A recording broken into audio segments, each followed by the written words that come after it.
Hello, everybody. I'm so excited to welcome Nathan Ferne, who writes under N.E.A. Ferne, to my next author interview. Now, Nathan says he wouldn't call himself a writer. By day, he works in sales and he lives with his partner and their dachshund, Jasper. My first dog was a dachshund. I love them so much. He Oh, he's loves so to adorable. read, but discovered a love for writing. He loves getting lost in a story, whether it's one he's written or one he's discovered. He says that sometimes a good story is exactly what you need to step away from the noise of the real one. Oh, boy, isn't Exactly. that the truth? That's Tell so me about beautiful. So, it. welcome from the United Kingdom. Thank you. Thank you for having me. I just want to Oh, say, it's actually, my first of all, let me just say thank you so much as well for having me, first of all, on your little show. But also, I wanted to say thank you for being a support because, I mean, people like yourselves who are, put their trust into like unknown authors, it means the world to a lot of us. So I do appreciate you and your support. Thank you. Listen, you keep writing books like this, and you're not going to have any trouble. Okay. I went absolutely feral over the Sanctuary of Suite 412. This story of Austin and Henry just, it sucked me in. It's not like a forever long story. It's such an easy read. It's so well written. And it gives you just the right amount of angst. It gives you just the right amount of everything. And then, the sweet happily ever Oh, after at the end. that Such a good means everything. book. Oh my Means gosh, no, everything. it's such a good book. So, just for the anyone who has not already heard me gushing about it, on my videos, because if they've watched my videos, they know I love this already. Can you give us our little elevator pitch about the Sanctuary of Suite 412? Yeah, it's a spicy romance. I think the story itself is two people who are somewhat very similar in characteristics and mentality. They're quite similar people. However, their worlds are entirely different. Austin is a world renowned superstar and he's known by everyone and loved by everyone, um, lusted after by everyone. And Henry, on the other hand, is a complete nobody in a way. He's completely lives his life in secret. On the absolute down low with his nature of work, he's an escort, so he does everything very, very secret. And if you walked past him in the streets of London, you wouldn't know him from Adam, and you wouldn't ever imagine of the stuff that he gets up to behind closed doors. So they're from two entirely different worlds, and the way their worlds come together. I was going to say collide, but I don't like the word collide because I think that implies implosion, and I don't think that happens with this. They kind of connect quite beautifully, but it's how they navigate their feelings into the worlds that they live in. But they sabotage their own feelings because they have this mentality fight going on in their head saying they're only going to think of me as nothing more than an escort. They're not going to think of me as anything more than a client. But if you bypass that and you actually be brave enough to kind of speak your truth and speak your feelings and stuff, then something quite beautiful can happen. People don't speak their truth, and that's the lesson that in my personal life I'm trying to take from these stories where they're like, well, he's just going to think of me as an escort. Well, why don't you tell him how you're feeling and have a conversation? Do you know what? That's the story of my life. I think communication is key for a lot of things, not just your romantic relationships, but relationships with your friends, your family, your colleagues. Communication goes a long way, and I think if you don't communicate, things can go pretty south pretty quickly. So yes, I'm all about communication. I'm all about rather having a phone call, but then having a conversation over a text message because people read messages the wrong way and everything. Communication is key, guys. Talk to your people. Talk to your people. Talk to your people. All right. So Exactly. speaking about your people, what is your favorite thing about Austin, one of the main characters, Austin Rain? Austin. So my favorite thing about Austin is just how wonderfully beautiful he is, of course. No, aside from that, no, I love his generosity. I think for me personally, generosity is one of, if not the best trait of a person can be is generous, whether that be financially generous or generous with your time. Austin is just the quintessential, most generous, down to earth, cool guy I've ever thought about, to be honest. I've met some pretty decent people like Austin, but no, Austin's very much the generosity that he gives to his people in his life and stuff. He's just, I love generosity. It's the best trait of a person. It is. And you wrote that into Henry as well, because there was a moment when Henry came to see Austin and he brought some drinks and some pastries with him. Mm, And, Austin just, he felt like that was so special. Like his generosity yeah. being reciprocated in just even a tiny way. He loved that. The thing is, Austin is one of these people that's so super rich that he doesn't think twice about, tipping someone £10,000. Do you know what I mean? He doesn't think twice Right. about it. It's like pocket change to him. But when Henry, who is just really down to earth, proper London geezer kind of guy, and he rocks up with just a coffee and a pastry, which probably cost less than £10. Austin sat there taken aback, thinking, "Oh my god, this is just incredible." It's not So a lot beautiful. financially, but at the same time, it's just the thought. It's the I saw this and thought of you vibe, and I'm very much into that as well. It's just a good thing, I think. So that's a characteristic about Henry that goes a long way. But what is your favorite thing about Henry? Henry, oh, I love his kindness. He's just so thoughtful, and I think he's a bit hot-headed sometimes as well. I think when you rub him the wrong way, but then I think that's the truth in a lot of people as well. I mean, I like to think of myself as quite a chill guy. I don't like to let make waves or let people rub me the wrong way, but at the same time, I won't let people walk on me either. If people piss me off, then I'm gonna, if people annoy me, then I'm gonna obviously say something. But he's incredibly kind, and I love Henry about that. And also, I mean, his love for shoes. I mean, who doesn't love a pair of shoes? That's my one weakness. I do love myself a pair of shoes as well. So yeah, That's me and so him, we've got that in funny. common.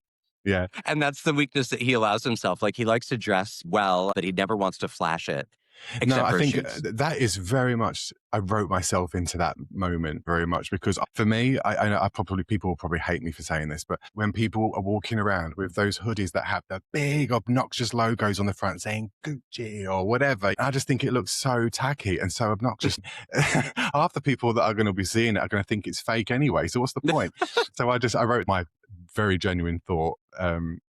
When I wrote that. But yeah, so Henry hates obnoxious logos. He likes quality clothes, which are a bit subdued, a bit subtle, you know what I mean? But look good at the same time. But he can't resist a pair of Christian Louboutin loafers. I mean, why would you? Why would Well, you if you can exactly. afford it? So I was Exactly. going to ask you if you wrote yourself or anyone you know into any of the characters, but I feel like you have definitely written yourself into Henry A in lot of quite a my lot of ways. a lot of my personality, I did write myself into the characters. But I think subconsciously you do. I think as a writer, you can only really write about what you know, really, and what do you know more than yourself. So yeah, I did write a lot of myself into those characters. Not every character. I do like to think that I have got some poise about me. But like for example, I like to think of myself as generous like Austin. I like to think of myself kind and considerate and a lover of shoes like Henry. But at the same time, we've got a sassy, protective nature from Nikki. And we have the snobbery from Estelle. I mean, I don't get me wrong, I'm not a snob. I like nice things, but I wouldn't consider myself a snob. But there is an element of yourself in all the characters that you write. Whether they're the evil, horrible characters, I don't know. But I don't like to think of myself as a truly evil person. But I think sometimes we do have a dark side and a dark thought process. And I try to write Estelle as one of those characters that you just can't stand. You automatically just don't like something about it because she appears to be on Austin's side to begin with. And then as we get through the story, you think, oh no, she's a bit sus. I don't know if I like this girl. And then what happens at the end, I had a thought about that all along. So yeah, there's always an element of shiftiness with that character. She's a bit of a cow, but She is a bit of a cow. Speaking of a bit of a cow, that was one of the things Nikki said about her. I mean, the fiercely protective part comes from yourself, but is Nikki someone that you know? Like, have you met Nikki I have met, before in your I life? have, I have met a lot of Nickies in my time. Not necessarily female, but some male characters who are just unbelievably protective of you as a friend. Like they will just sit there and go, "No, hang on a minute. They said that too. No, I'm not having that. Let's go. Let's go sort them out." I do know some Nickies. I do. But there's a line that she says. I can't take ownership of it because one of my favourite things that ever happened in one of our soap operas in England called EastEnders was when Kat Slater screams at Pat Butcher and she says, "Shut your mouth, you rancid old cow." And it's for me, that was one of the funniest things I've ever watched on that soap opera. And I did actually have to put that in because I figured it's so East End. It's exactly what I imagined Nikki to be. And just writing it just made me laugh. So I just thought I'm going to keep that in. I did you have a favorite scene to write? I think actually no, there's two. I'm going to choose one Henry Austin scene and one other scene. Okay. My favorite other scene, which I've kind of just touched on, but I love Nikki versus Estelle at the end. Absolutely. That was actually the longest part for me to write. Everything else flowed quite naturally when I was in that writing process. But that scene took me about 4 days to get it right. Like I Wow. really wanted it to be like, I need the reader to understand just how ferociously protective Nikki is and how loyal she is to someone who, first of all, she's just met. She's only Right. just met Austin. And yet Henry is her bestie from the moment they were like kids, so she's always going to be protective of him. Um, but I yeah, loved that. I loved yeah, how protective she was of Austen because Henry loved Austen. yeah, that speech that she does is the one. It was about a page long, and I had to chop it down because it was. I thought no one in their right mind is going to sit there and listen to some random obnoxious EastEnder, talk like that to somebody because they're going to have something to say. So I had to chop it back and I had to trim it down. But then I figured, no, she'd say more than this. She'd say this, and then this would happen. And oh yeah, it took me a long time. That took me the longest. That was the longest part to it. But when I'd Wow. finished it and I read it back, and I thought, oh, this is perfect. I love this. And then so Yes. that's one of my favorite non-Austin Henry moments. But my favorite Austin Henry moment is the dancing in the Uh, living room. Oh, do you know what? don't It even. That moment when that happens, I thought to myself, is this really cheesy when I've thought about this? But I thought about it and I thought, no, actually, no. Because if someone had done that to me, like if you just start dating someone or whatever, and you were just chilling out after a bit of sexy time or whatever, and then someone just gets up, starts dancing to a beautifully lyrics song and pulls you up into a dance in the middle of a suburban living room in a street in London. How can you not fall in love with someone who does that to you? Ugh, Can you? I mean, seriously. So when writing that, I just thought, oh, that was the moment as well when I figured this is for both of them the moments where they confirmed their feelings mentally for each other, but again, they still won't admit it to each other. That was the moment, and I think it's such a beautiful moment myself, if I someone do say else so myself. had put up an edit. They had read the book, Yeah, and then they put it to "Here You Come Again," and I was like, because every video that I've been doing about this has a little bit of that in it yeah. because It's such a it's such a pivotal special song. scene. That song is.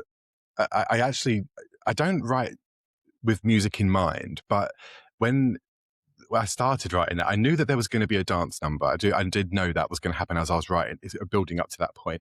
And it was only so happened that Dolly Parton was actually playing as I was writing it. And as I was writing it, I sat back and I kind of thought, well, what song am I going to do? Like, it has to be romantic, but it has to be lyrically perfect. Do you know what I mean? It can't just be a standard ballad by Celine Dion or whatever. Do you know what I mean? It has to be lyrically perfect. And then Dolly Parton, Here You Come Again came on.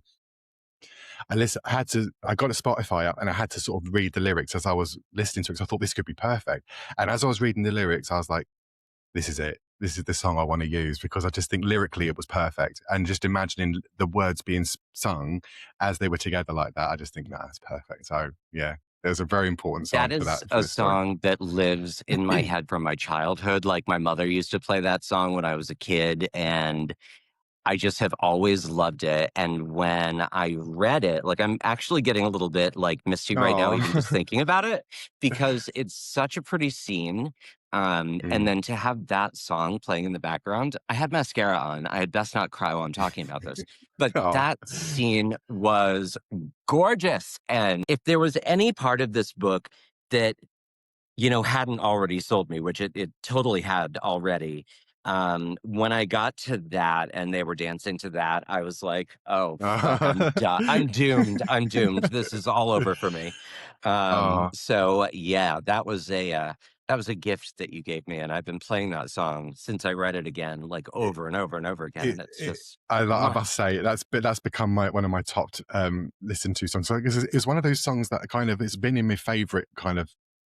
I have like a playlist of Nathan's favorites kind of thing, and it's always been in there and it always plays and stuff. But just when it happened, it was just so perfect. But then I realized again, I reminded myself how much I love that song, and yeah, now that's in my my main car playlist. It's always the first song that plays now because I've just reminded myself just how much I love it.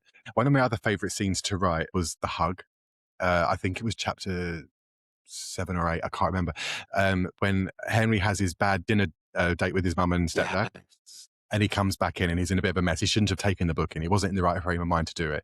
And Austin knows straight away something's not right here. This wasn't the vibe I got yesterday, or And then when they have that moment when they hug, they'd only met. Maybe that was only the second time they met, but he was already quite. Oh, I feel a certain way about this guy. I've only met him once, and yet he's here. He's vulnerable. He needs a hug. Who doesn't need that sometimes? And the thought Henry had whilst that was happening was just melt my heart It as was well. so beautiful.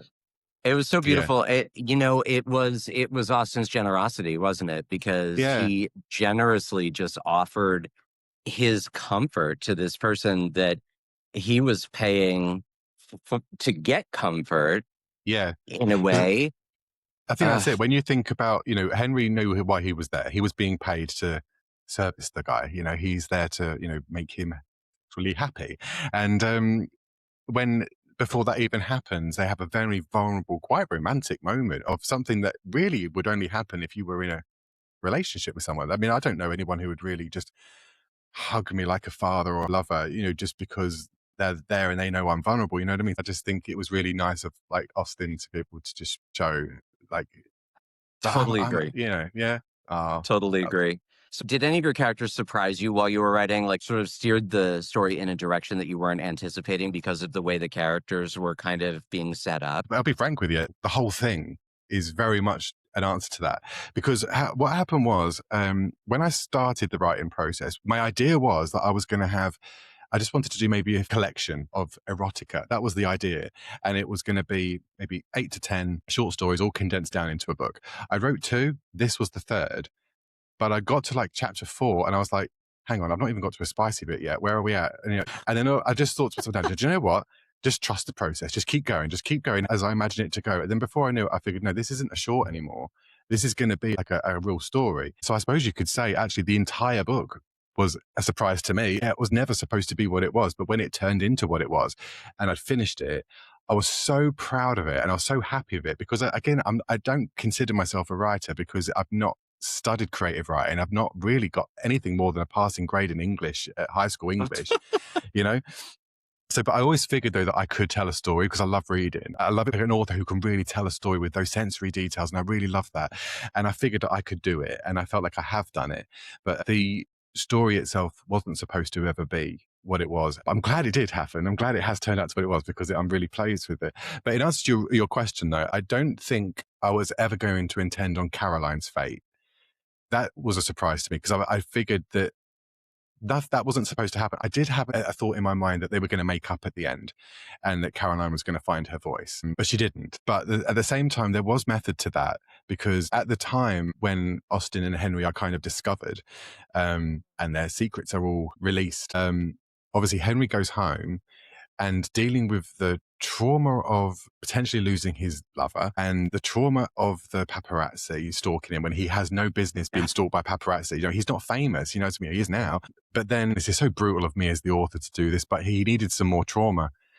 He needed a bit more trauma because when Austin finally finds out how bad he's had it when he abandons him, it's like he feels this overwhelming sense of guilt that he abandoned him in his absolute time of need as someone who was vulnerable. And then he loses his mother. And it's just, oh, I was heartbroken actually to do that because I really wanted Caroline to have a voice at the end of it. But to tell the story how I wanted to tell it for those two characters, I thought this isn't Caroline's story. Sorry, Caroline. She had a voice in the end, by the way. Well, that's Austin's voice, technically. That's Austin's voice, technically. Technically. Am I allowed to talk about this? Of course you can. Yeah, absolutely. It's the Because bonus content. I mean, it is. So there's a song called Caroline. Austin writes this amazing album. And as it turns out, Nathan has written the lyrics to all of the songs, and they are amazing. So tell us about that, please. Yeah. The album was purely a result of me not wanting to finish. I loved writing that story so much that I just thought I needed to carry on. And I wrote the end, wasn't ready, wrote the epilogue, and I had to know what happened 5 years on, to see I what love happened to that their happily epilogue, by the ever. way. Yeah, I love that too. But then afterwards, I had to carry on with the story, and I couldn't continue the story. The story had been told, so I had to figure out something new. And what I did was then write the songs to the album that Austin writes. He mentions in the book that he's wrote a new album. It's a very scandalous album, and it's very raw and very much and nothing like he's done before. I knew the tracks of the songs, the song titles, I knew what they were going to be, and I knew what they were going to be referenced to, but I didn't know what they were going to sound like. Nor do I, because I'm not a musical person. I don't know how to play the drums or anything.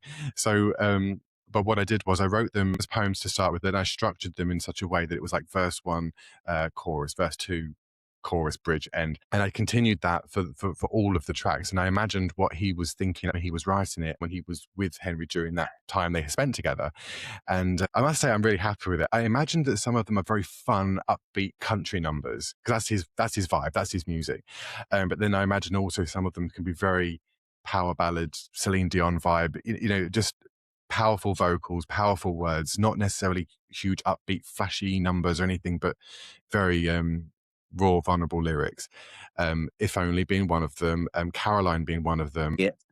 The part you're not going to see is me falling apart when I caught sight of one of the names of one of the songs that completely destroyed me when I was reading the book. I'm cutting that out of this because nobody needs to see Oh, but I'm gonna tell on myself and just say that some of these songs are gorgeous, and I definitely wanna know when this is made into a movie and, Dolly Parton is so, excited about being part of it, and, which song do you want Dolly Parton to sing? she's going to have to sing Here You Come Again, isn't Well, she? I mean, Because, okay, obviously, but, like, which of oh, my Austin's songs. songs? Oh, okay. Oh, Because she's wow. gonna do a Okay. cover, clearly. I think she'd be really fun at Queen Nikki. I think that would be a very good upbeat country Dolly number to sing Queen Nikki.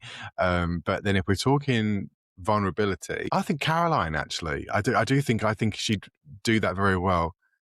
Yeah, And I yeah, love I Dolly totally Parton so agree. much. Yeah. So, okay, so you gave us an epilogue, thankfully, because I really needed the epilogue to know that they were both okay and having their happily ever after. Yeah. But is there the possibility? You said you didn't want to stop writing, and the story had been told. There are so many more stories that could happen in the love Mm. life of these Yeah. two. Is there possibly any more in store? Short stories, Mm. bonus epilogues. I must say, I didn't intend on it.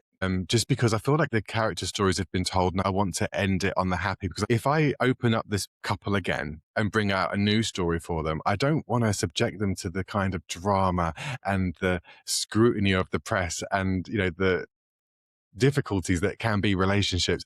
I want to keep their happy ending just as I've left it and let that be the image I have for the rest of my days. I Ugh, love how it ended, and I yes. just feel like I don't want to. So if I bring up a new story, when you think about, if I thought, right, well, now what drama could I give them both, and how can they survive it? And I feel like with something new that I'm kind of creating now, I realize how brutal I am as an author, and I feel like, oh, I Mm, don't want to do that to Henry and Austin because they're my besties, and I love them guys, so I want to keep them in their happy place. no. Let me just be clear.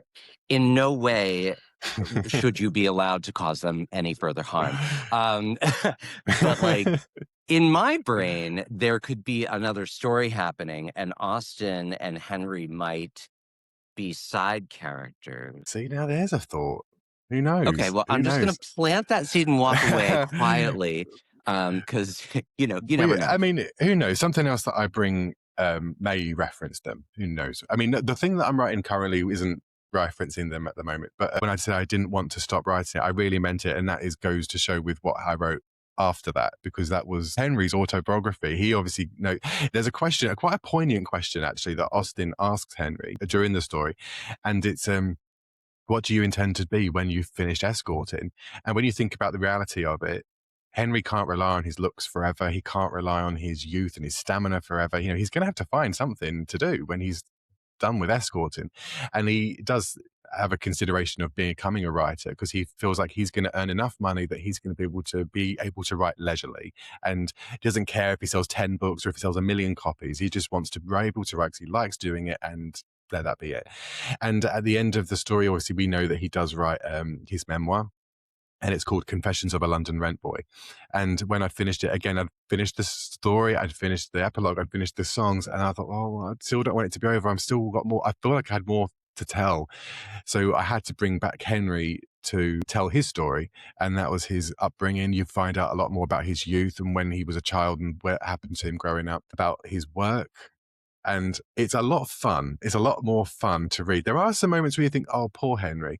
But for the most part, I'd say 85% of the entire book of Confessions of a London Rent Boy is hilarious, if I do say so myself, because I'm not really funny. It is funny. It's a book right now that I'm reading like a chapter a day because it's just my little dose of happiness.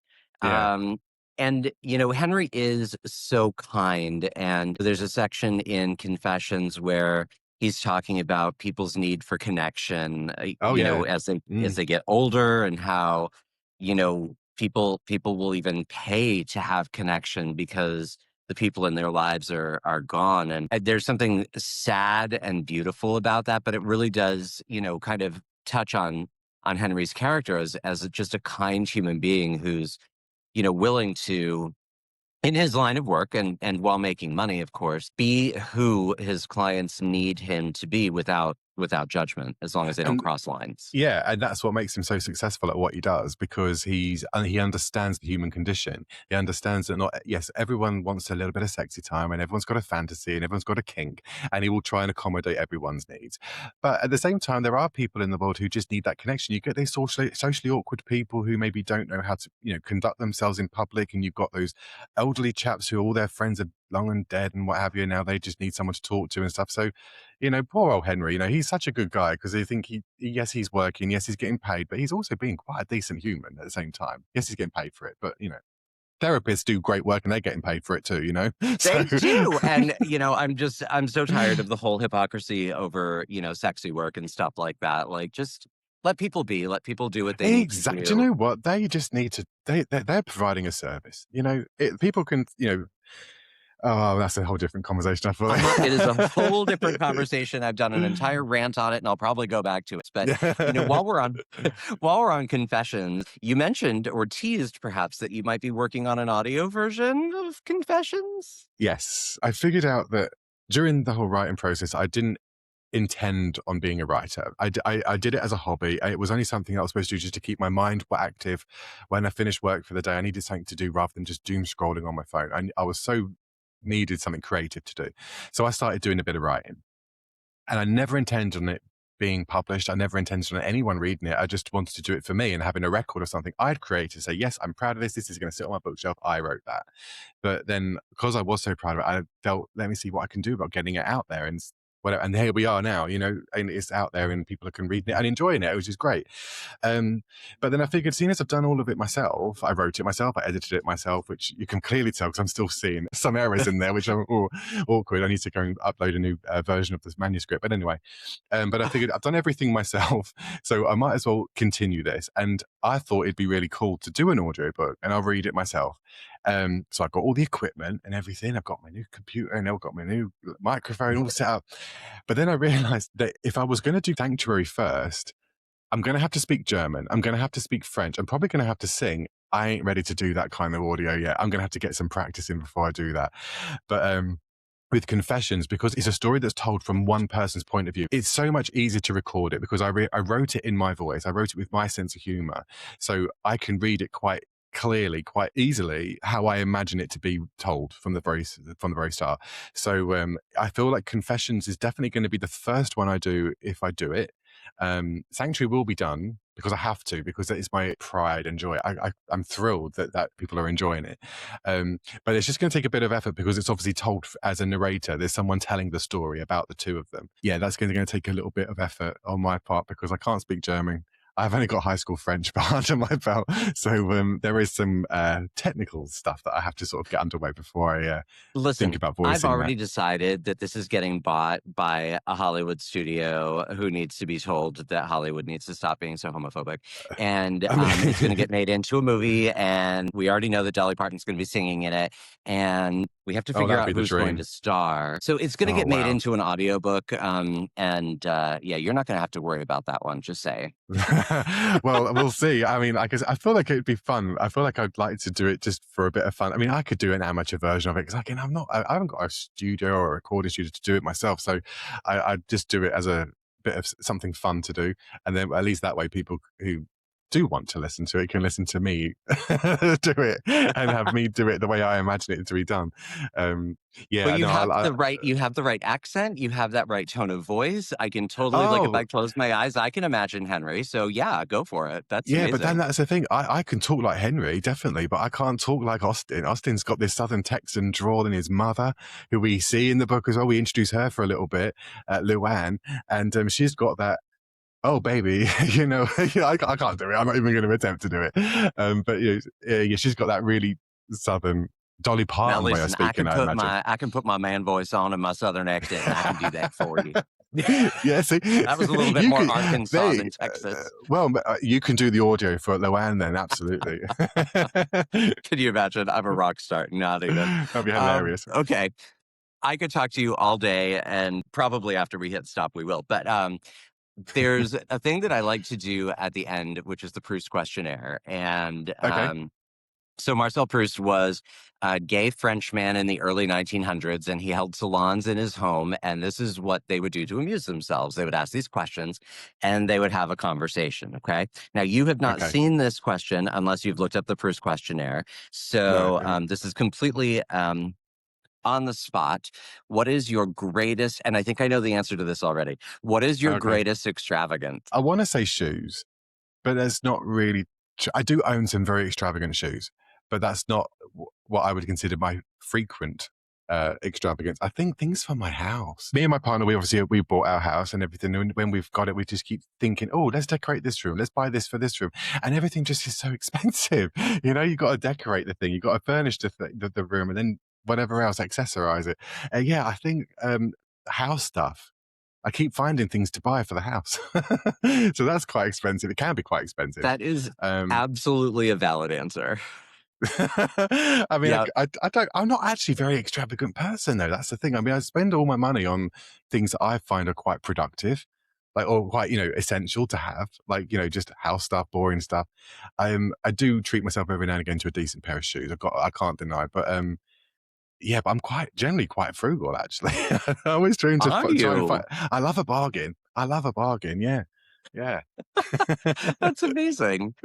Well, so, and you have written a book of gay, smutty fairy tales, do I hear? Oh, yes, What you is the name have. of this book? It's called Fairy Tales, but gayer and way more slay.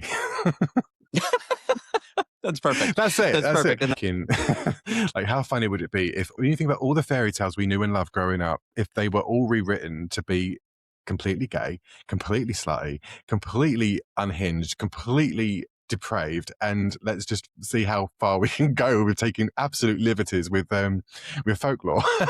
So I took the fairy tales that I knew and loved, and I just like I said, I just took liberties with it, and I just had a great time writing that one. That was just.